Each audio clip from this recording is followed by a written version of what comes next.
Mga bro, balik tayo sa usapang Navy. Last time, pinag-usapan natin na hati ang leadership at mga opisyal ng Philippine Navy sa dalawang grupo, isa para sa pagpapalakas ng surface fleet at isa para sa pagpasok ng submarines. Parehong may bigat ang mga argumento nila, kaya sulit talaga ang diskusyon na to mga bro. Ang unang grupo ay nakatutok sa pagdevelop ng mga assets na pang low-intensity operations, yung mga mission na hindi sobrang init gaya ng maritime patrol at coastal defense. Para sa kanila, ang ganitong klaseng focus ay practical considering ang kasalukuyang resources natin. Kumbaga mga bro, mas maraming assets ang magagamit sa mas madalas na mga sitwasyon sa West Philippine Sea at iba pang lugar.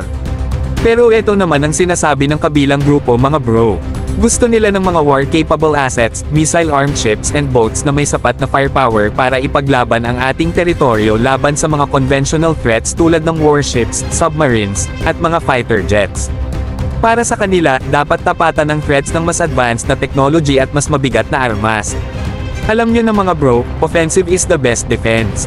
Kaya nga may punto rin ang argument nila na pwede namang i-handle ng Philippine Coast Guard, PCG, Bureau of Fisheries and Aquatic Resources, BFAR, at PNP Maritime Group ang mga low-intensity operations.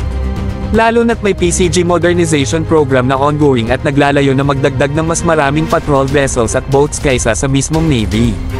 Malinaw, mga bro, na kaya nilang makipagsabayan sa mga asymmetrical tactics ng China's maritime militia at Coast Guard units. At dahil dyan, pwedeng mag-focus ang Philippine Navy sa high-intensity operations, tulad ng pagbuo ng warfighting ships gaya ng corvettes, frigates, at missile boats.